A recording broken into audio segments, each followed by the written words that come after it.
I'm Joe Iacobucci, Senior Principal with Sam Schwartz, T.Y. Lin New Mobility Practice Leader. And I'm really excited for this panel. There's been a lot of talk about the Olympics here today, but I think one of the things that came up earlier was the gravity of the investment for the regional transit network at the $16 billion that Metro's invested. And when you're thinking about that, the paradox about Los Angeles, because of the distributed land use and a transit system that still has yet to be fully built out here, is that still about 4 out of 5 people drive for a lot of for all of their trips, and so creates this really interesting problem where there's second to none of being a lot of investment here, but the need for a 21st century transit solution is necessary. So, which is why I'm really excited to have this panel here today to talk about the future of transit and how autonomous vehicles can advance that. And so I'm going to have everybody introduce themselves really quickly here, and we have 3 different partners on this really interesting initiative, but I'll turn it over to Toby McGraw from Beep first. Hey, good afternoon. Thanks everyone for sticking around. Great to see lots of friendly faces. My name is Toby McGraw. I'm the Chief Revenue Officer for Beep. I'm responsible for the full go-to-market motion from marketing through long-term customer success. Beep is a business based out of Lake Nona, Florida, in the Orlando area, although I reside here in Los Angeles myself, and really excited to talk about bringing innovative mobility options here to our fair city. My name is Greg Crandell. I'm the General Manager of HOLON US, and thanks for having me here today. We are the vehicle manufacturer. We'll be manufacturing here in the United States. Give drive a little confidence. This isn't our first time. Our parent company is Benteler Automotive. We have 7 locations here in the United States and approximately 2,000 people supporting us. So we've got the Tier 1 backing, and so we will be manufacturing our vehicle. Great. Hello, everyone. My name is Paula Bejarano. I'm a Senior Vice President for Business Development and Sales for Benteler Mobility. It's nice to be back in LA, flying all the way from the East Coast, New York. Our company is actually part of the Benteler Group as well. We have a wealth of experience working on strong supply chains in the automotive and industrial space, and we bring the financing side of the equation to the partnership, but we'll talk more about it in this talk. Great. Thank you, everybody. And in the same order, starting with you, Toby, I'd love just to hear a little bit more about what's unique about this partnership within these 3 companies and how you're looking to advance mobility. Yeah, absolutely. So, Beep, we've been in business for about 6 years, and we are the tip of the spear in terms of the go-to-market impact. And so we're the ones that are in communities, working with transit agencies, city governments, state and local authorities as well, to really deploy shared autonomous solutions. So over the last 6 years, we've deployed in a variety of different use cases, from urban city environments to closed course campuses, universities, medical facilities, as well as things like master plan communities. Over that time, over the last several years, we've really kind of learned that there were some non-starters that we absolutely had to get over. And so there were things like needing a vehicle that was FMVSS compliant, needing a vehicle that was ADA, needing an electric vehicle, needing something that was a larger form factor than what was out there. So we really have taken the learnings over the last 6 years of deploying some of the first generation options that you may be familiar with from Local Motors and Navias and some of the others. And really, we looked across the world to see what a great partnership would be. And fortunately, we have come across the folks at HOLON and really were instrumental, hopefully, in pulling them here to the United States to set up manufacturing here. At Beep, we're really focused on the things in a shared autonomous ride that are above and beyond the steering, braking, acceleration. And so when you think about replacing a driver, it's not just those 3 activities. It's how do we manage passenger safety? How do we think about fare collection? And so it's really all those types of activities that we need to think about. So necessarily over the last several years, we have been a full turnkey operator and a deployment partner for those solutions. And our partnership with HOLON allows us to bring a world-class vehicle to bear. And then our partnership with Benteler Mobility really ensures that we have unique financing options available for our end users. Great. And Greg, I'd love to hear from your perspective as well. Thank you, Toby. You did a great job about explaining our vehicle almost to a T. Just to give a little more background on that, we will be ADA compliant with an ADA compliant ramp and an automated self-securing system inside the vehicle. One of the things that you had mentioned about being FMVSS compliant, so the Federal Motor Vehicle Safety Standards, just last week, the NHTSA, the National Highway Transportation Safety Administration, they put our petition, which is Part 555, in the public register. So it's open for comment for the next 60 days. So that's a big milestone for us that we're taking the next steps to bring the vehicle that Toby was explaining about that we're working very hard on. And we had a lot of learnings from BEEP and their experiences of real world deployment. And that really shaped the way the vehicle is today. And I'll explain a little bit more about that later. But through those learnings, we're going to be bringing a vehicle that is purpose-built to automotive grade. Yeah, so Benteler Mobility, as I already mentioned, brings the financing side, right? So we identify public transit agencies as a great customer, great product market fit for the shared autonomous vehicle, right? One of the main issues is the funding side, right? PTAs right now get their funding, CapEx funding from federal funding, but they don't really get much for OpEx. So there's a bit of a disconnect because you get the vehicles, but then who's going to maintain them, service them, who pays the driver? There's so much more to just getting that first part of the financing for the vehicle. So that's why we develop our solution as a transport as a service, and we would own the asset and lease it to the PTA in this case. And then that would also include things like servicing. That's why we partner with folks like Veep at this moment. And going forward and building this whole ecosystem with the HOLON vehicles. So we try to take the risk from that high upfront investment from the transit authorities or private customers so they can focus on operating the fleets themselves. And at the same time, when that lease is over, when the vehicle life cycle ends, they don't need to worry about getting stuck with a 5-year-old technology. LiDARs change. The compute system will be more advanced. So then by having this leasing scenario, it would also de-risk the innovation that would happen in the space as well. And that's really interesting, Paula. And as somebody who worked 11 years at a transit agency and dealt with a lot of purchases in vehicles, it's a very arduous process. It's a very crude process, for lack of a better word.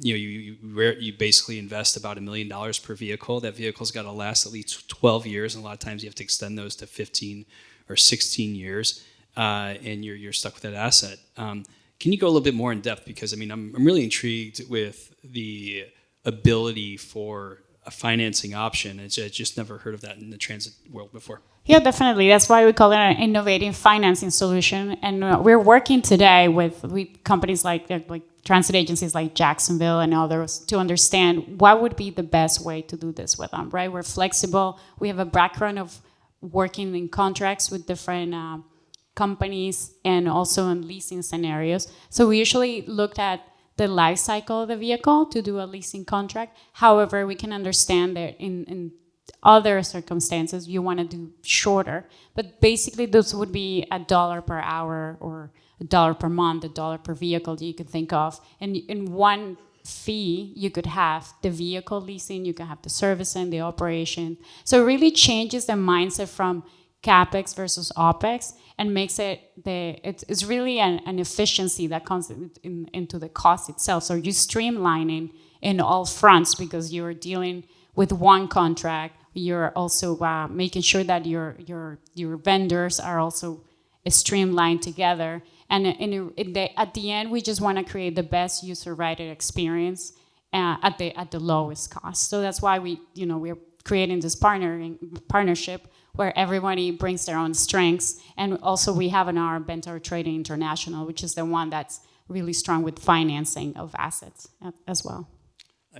It's really interesting, really unique situation. I do want to talk more about that later, but I want to go to Toby next because Toby, Beep's been around for about 5 or 6 years now, and with a focus on autonomous transit solutions.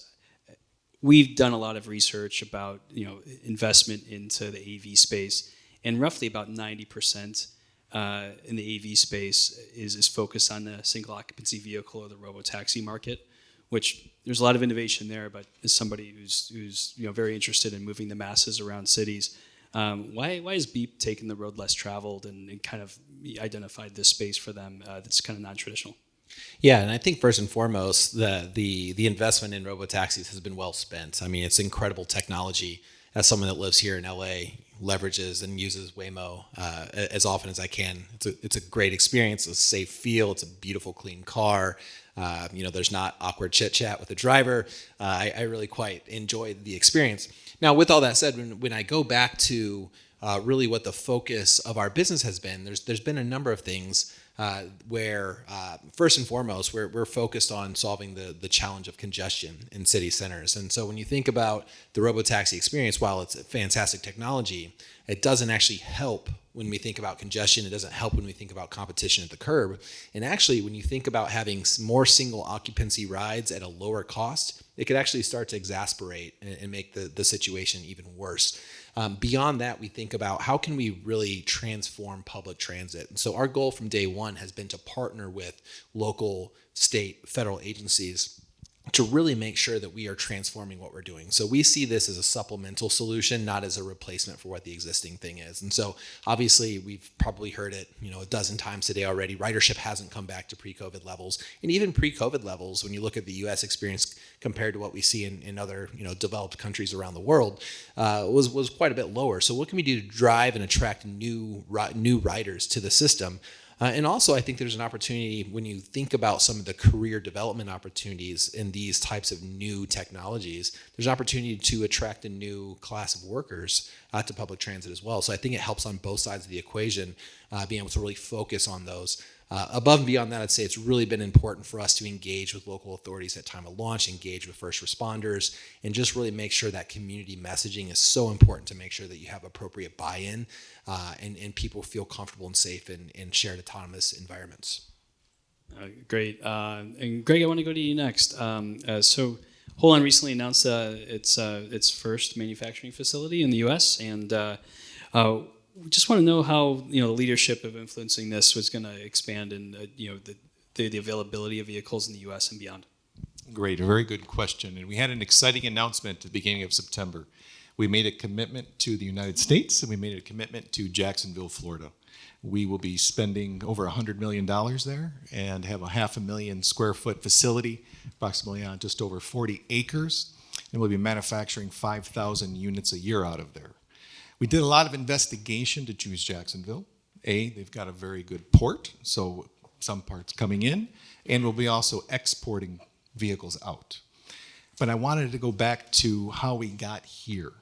Our mission as HOLON has always been to provide more green space and get vehicles off the road. It sounds counterintuitive, being a tier 1 automotive supplier and supplying parts, because that was our background. But we grew organically over the last 13 years with electronics coming into the vehicle, and we've taken that manufacturing expertise to then find a location, because we did an extensive research of where workforce development would be best. And the city of Jacksonville and the people there, along with the military that's there and the education and their manufacturing that they already have with the airlines and the defense that's there, is already established. So this has been a great opportunity for us, and also for us to ship from Jacksonville within 12 hours to get into the heart of the United States. Great. So you're looking at both domestic and international deployment from the manufacturing facility? Yes, our intent is with the one shift that will make the 5,000 units. As we start to ramp up, probably 4 or 5 years out, we will go to 2 shifts, and our expectation is as we get economies of scale to go to 12,000 units, and we will be shipping back into Europe. Our parent company, Benteler, is German, so then supply the Europe market with that, and then also supply KSA, the Kingdom of Saudi Arabia. That's really amazing. It's all happening here. That's great. I do want to get to questions in the audience here. So if you have one, I'll ask one more question. But please just raise your hand and I can get to. Well, actually, why don't we just do that? I only did this because the motion of your hand is sort of connoted some eagerness. So go ahead. So Beep for now exists a lot in definitely in Florida, LA. How about the bigger, dense urban locations? What's your pathway for that Beep as well as HOLON manufacturing? And do you see this? I mean, they're relatively smaller buses as well, or are you going to build, basically a flexible size model as well? Yeah, I'll talk about the deployment side of it first. And so the company's really founded on the idea of proving out smaller use cases first. And so that's where it was geofenced, fixed route, lower speed type of environments. And so what that means, it's been a lot of fixed route services, it's been campus deployments, and things that are a little bit more predictable and easier to understand. What we really learned about that is there becomes a need to really support a more flexible and scalable solution, which means you start to take what's traditionally a fixed route, and we have an opportunity to understand where there's ride requests. How can we start to make some flex route adjustments or even demand response routes based upon real-time demand?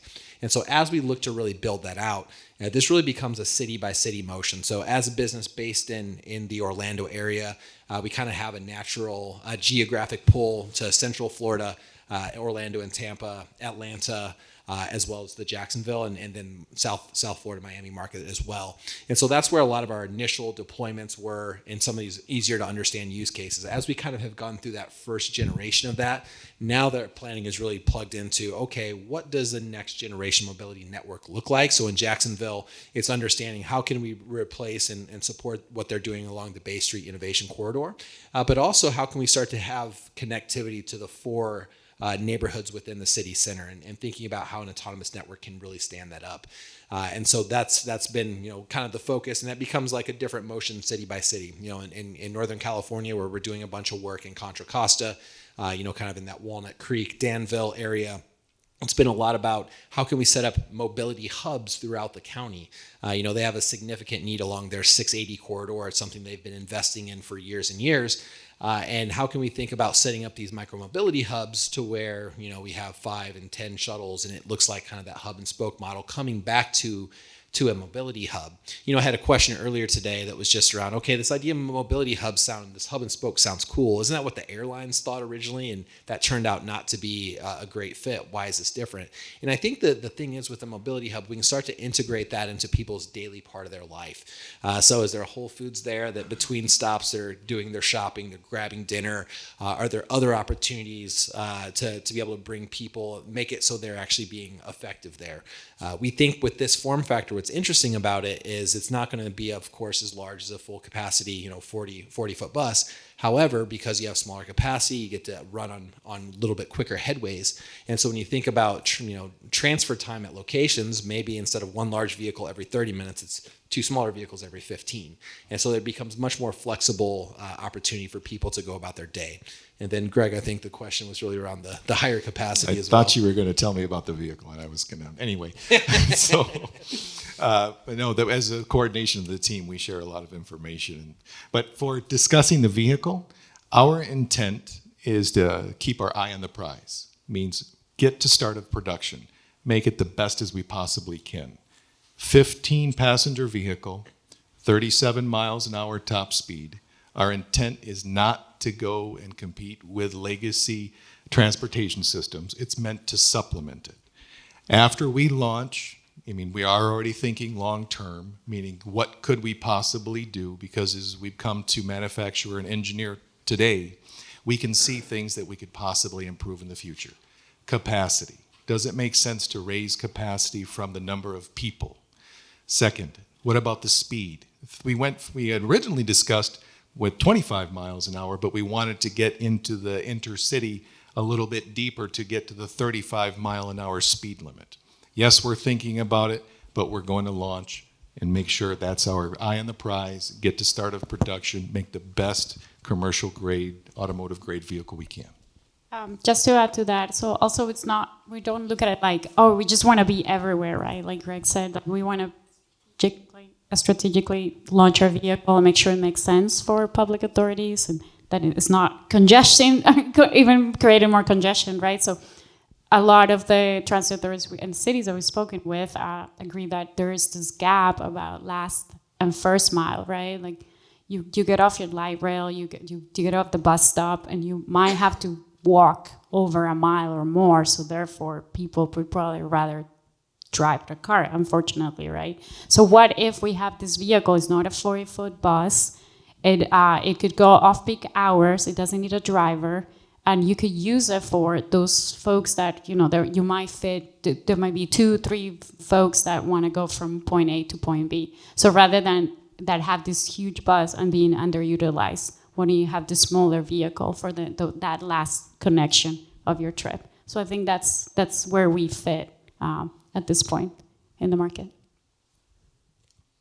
Great. Anybody else from the audience before I'll break into another one? Just raise your, over there. Okay. Well, I'll break into another one and we'll come back to that one. But just really quick, because I think this is probably helpful for a lot of people in the audience. I can understand how a turnkey solution, you come in and you set up shop and operate everything, kind of a hands-off operation, which is one of the values here.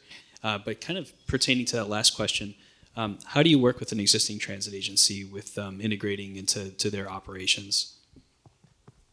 Yeah, I'll jump in there. So I think we're not trying to reinvent the wheel. And so we're just looking for gaps and looking to see what we can do to plug it. And so, Paula talked about a project in Jacksonville. And one of the things there was something like 82 different technology platforms that we had to plug into. And this is from the, very advanced AVL route planning stuff all the way down to like some Google Forms. and how do we think about having one ecosystem that can consume and do something actionable with all that type of data. The other thing that's really important to think about here is when it comes to the operations itself, Beep's not trying to come in and be the next Transdev or Keolis. And so in markets where Transdev, Keolis, MV, RITV Dev, all these folks are already there, we just look at ourselves as really an enablement technology that they could in the future continue to run, operate, store, clean, inspect, and do all the things that they do on a day-to-day basis with the human-driven vehicles. So I think it's really important. We recognize that some of those operations means that we kind of it's a technology, it's a vehicle sale, it's a technology play, and then it's kind of a step away. In other cases, it will continue for long term to be a full turnkey operation. And that might come down to really, with Paula and Benteler's help, some really creative ways that we could think about, rather than it being a monthly payment, what if we were paying by ride or paying by hour or mile driven? There's always like really creative ways. And so it's not on you to worry about how many vehicles it takes. All you care about is the number of capacity that's available at any given moment. It's up to our team to make sure that we are developing that solution. I could just add that there are challenges, right, to having this autonomous system just being mixed with regular transit, right? We're talking like Toby mentioned, like there's all these fleet management systems that have human-driven vehicles, non-human-driven vehicles. So how do we merge both? It's not going to happen at the beginning. The infrastructure, like maintenance, electrification. Our vehicle is fully electric and it only takes DC charging, right? So most transit authorities may not have that in place. So that's something that we have to consider as well. And the human-machine interface, right? The HMI. Right now, if you're crossing the street and you look at the bus, maybe the bus driver looks at you and you kind of say, okay, I'm gonna go. If there's no driver in place, we're gonna have to have something that signals, Mr. Pedestrian, you're free to go, you're safe to go. So there's a lot of things that will come into play that we have to think about, and things that we don't know yet, that when we start deploying the vehicles, that we'll have to kind of transition from this human-centered transit system to not so human transit system. Hey, Paula, correct me if I'm wrong. You guys are also an option to support financing of infrastructure like charging and things like that as well? Yeah, that's totally correct. So we are pretty much, I think, everything that is an asset we're able to finance. So charging will be one of them. Obviously, the vehicle. We're looking into services. So transit agencies that perhaps, I used to work in electrification and it's so expensive. Just the chargers, the upgrading the grid, right? The transformers. So the stuff that transit authorities are not. I think anyone who's deploying a new fleet, they just don't have the capacity, the resources financially. So we're able to, again, give that burden to us. We'll figure out. We're good at building those contracts and the long-term leasing and financing scenarios. The idea is that you just have to worry about this operation of a fleet that's autonomous and electric, and that's it. And you just have a payment per month or per vehicle, whatever. So that's correct. Great. I think we're ready for that second question. You can't, by the way, just so you know, Over here. if you're ever on this stage here, you can't see anything up there, so that's Up fine. here in the clouds.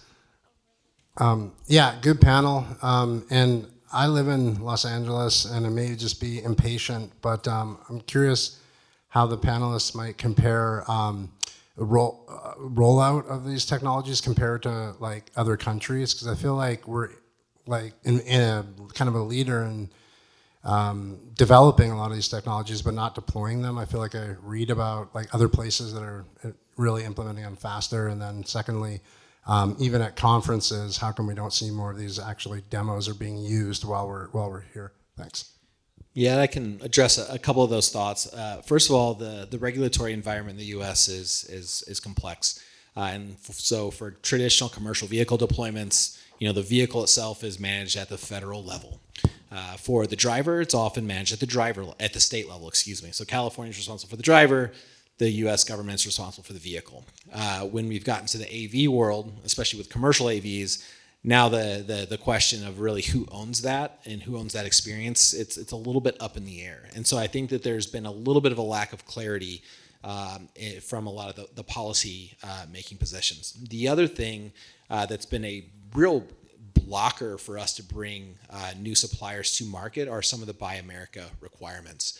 And so that's something where, for anyone leveraging, FTA federal dollars, having to have a product that's, made in America and also Buy America compliant, there's these businesses aren't growing on trees. And so when you think about even on the electric bus side, where you've seen the stories of the Proterras and others who have been unable to make it in market, having outside businesses come to the States hasn't always been easy. And, for us and for HOLON, it was a massive decision-making process for them to make sure that, their investment could be worth it. We had, several other people that we had talked to over the years where they just, because there wasn't a defined on-ramp for Buy America compliance, there wasn't a defined way to actually support and go through that.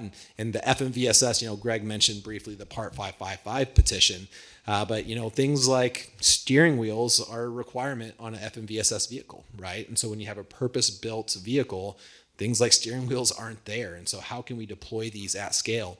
We've seen some disruptors like Zoox try to move really quickly into market and saying, self-certifying that they were FMVSS compliant and have, been investigated for it. And so I think part of our challenge is, I think everyone wants to be safe. We want to make sure that we're deploying, American-made products. But some of the rules are a little bit rigid and makes it hard for companies from the outside to come inside. And then just in terms of kind of lagging behind, I will say, especially with robo-taxis deployed, what we see in Los Angeles, I think Waymo announced yesterday, 80 square miles, no more wait list. It is something that is further advanced than most other parts of the country. And so, I'm a native Hoosier myself from Indiana. My first Waymo ride 18 months ago, I took a video, posted it on Facebook, and people were out of their minds. They didn't believe that this was real technology. There's no driver. The steering wheel is moving by itself. And so I know, Joe, you're in Cleveland now, and so I'm sure if that's the experience there. But I'd say, in California, we're actually quite advanced compared to what we've seen.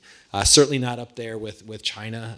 Talking to the Pony AI guy today, I think they had talked about 400 semis deployed across the country. And so it's pretty impressive, some of the things there, but it's been a lot of the state-sponsored, work to really drive that forward. Yeah, really good point. Well, we're almost out of time, and I think I just have one more question because I kind of started off saying that a lot of the focus is on the Olympics. But Toby, you're a native Angelino here, or you're an Angelino. So is there a place here for massive events and this solution? Yeah, and we're talking about World Cup in 26, the LA 28 games, of course, in 28, and what can we do to compete with Paris? And I certainly think, when you look at some of the capital infusion that can come, and there's a lot of stuff, of course, up in the air. But are there ways to really capture some of those one-time operations capital dollars and projects to really change mobility long term here.